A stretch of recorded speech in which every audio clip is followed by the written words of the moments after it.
Hey there, dear listeners of Takeaway Chinese. What you're checking out right now is a special edition just for you.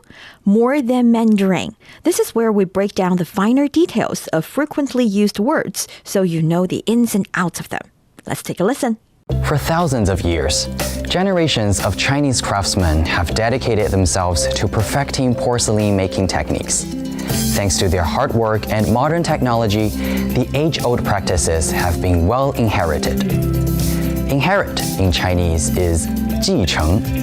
继 represents the action of succeeding or continuing something from the past. 承 means to bear or to undertake.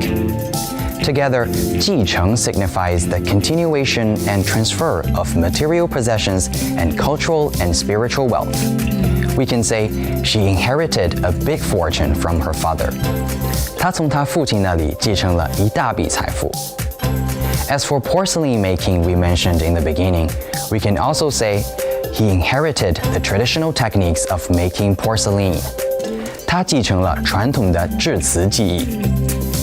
No matter what we 继承 or inherit, we should bear in mind that 继承 is not just about receiving something from the past, but also about shaping a brighter future. It is about driving the evolution and development of societies. 对历史最好的继承就是创造新的历史。The best way to inherit history is to create new history. 继承 inherit 你学会了吗？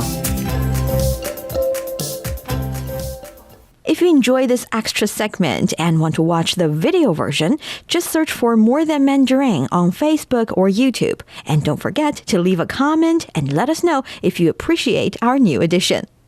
See you next time.